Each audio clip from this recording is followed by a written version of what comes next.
7 साल बाद California Rendel के पड़ोस में अकेले रहने वाली प्रेग्नेंट महिला त्रिशिया आखिरकार एक्सेप्ट करने के लिए तैयार है कि उसका लापता पति डैनियल वापस नहीं आएगा।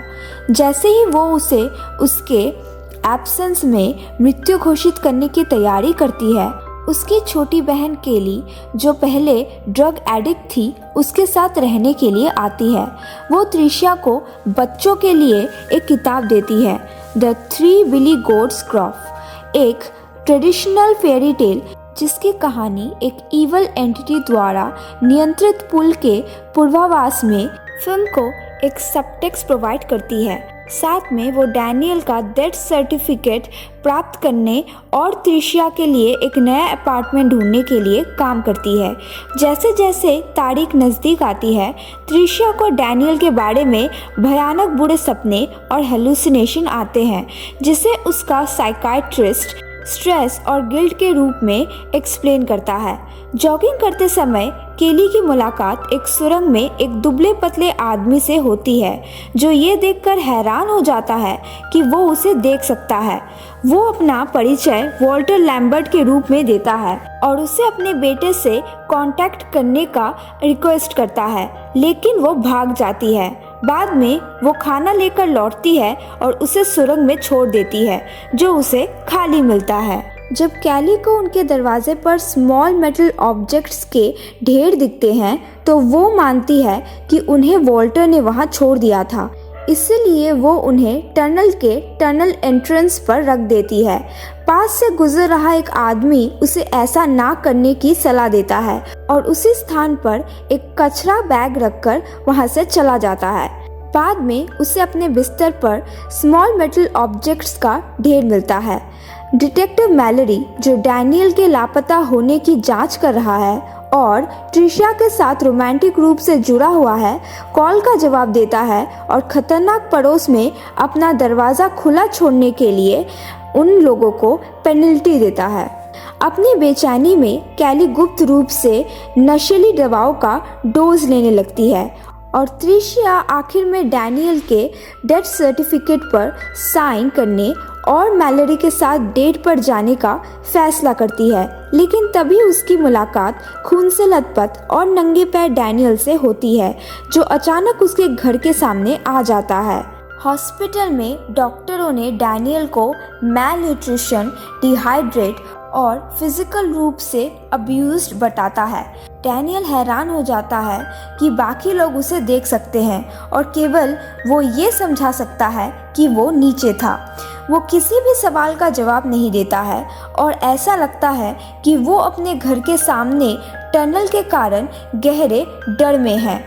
मैलरी त्रिशिया से बात करने के लिए आता है और उसे डैनी छोड़ने और उसके साथ रहने के लिए मनाने की कोशिश करता है। हालांकि वो इनकार कर देती है, लेकिन दोनों जब किस करने लगते हैं, उसी समय डैनियल केली को समझाता है कि उसने एक इंसेक्टॉइड क्रिएचर के साथ ट्रेड किया है, जो टनल के दीवारों में छिपा हुआ है। कैली बाथरूम में अजीब हरकतों की जांच करती है और बेहोश हो जाती है। जब वो जागती है तो वो देखती है कि एक क्रिएचर डैनियल को टनल की ओर खींच रहा है और उसे टनल के ठोस दीवारों के माध्यम से अंदर ले जाता है। यहाँ कैली डिटेक्टिव्स के सामने अपने ड्रग एडिक्शन के बारे में झूठ बोलती है, लेकिन त्रिशिया को उसका छुपा हुआ सामान मिल जाता है और वो उस पर इंसिडेंट को हेलुसिनेट करने का आरोप लगाती है। कैली त्रिशिया को उन लोगों के मामलों के बारे में जानकारी दिखाती है जो उसे इंटरनेट पर मिली थी, पिछले 100 वर्षों से पड़ोस में लापता लोगों का। यहाँ लैम्बर्ट के बेटे का दावा है कि उसके पिता को राक्षसों ने ले लिया था। अगले दिन पुलिस को टनल के एंट्रेंस के सामने वॉल्टर का खून से लथपथ बॉडी मिलता है। वही आदमी जिसे पहले कैली ने देखा था और वही आदमी जो कचरे का बैग फेंक के गया था, उसका बेटा जेमी निकला। पुलिस ने फिर जेमी पर लोकल पालतू जानवरों के किडनैप का आरोप लगाता है और वो ये एक्सप्लेन करता है कि वो अपने पिता को ठीक करने के लिए उन्हें सैक्रिफाइस के रूप में पेश कर रहा था। त्रिशिया और कैली पर उस क्रिएचर द्वारा हमला किया जाता है जो त्रिशिया को किडनैप कर लेता है। कैली ने फिर ट्रेड की पेशकश करने के लिए टनल में लौटने से पहले एक मिसिंग केस की रिपोर्ट दर्ज कराई जो त्रिशिया के बदले में अपने लाइफ को सैक्रिफाइस देना चाहती थी।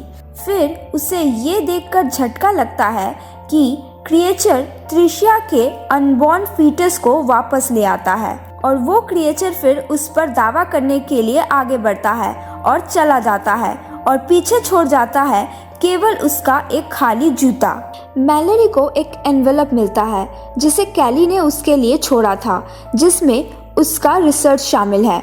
उसकी पार्टनर डिटेक्टिव लोनरगन ने उसे एश्योरेंस दिया कि वो मामलों को अनिश्चित काल तक खुला रखेगा और वो अनुमान लगाता है कि जमी जिस पर उसे सीरियल किलर होने का डाउट है उसने त्रिशिया और कैली की हत्या कर दी होगी। लेकिन मैलोरी का मानना है कि कैली भाग गई और त्रिशिया खुशी से कहीं दूर रह रही होगी।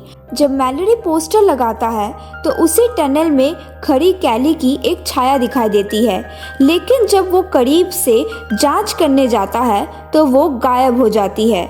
जैसे ही वो दूर जाता है कैली सुरंग से उसे देखती है क्योंकि उस क्रिएचर का हाथ उसके कंधे पर रहता है।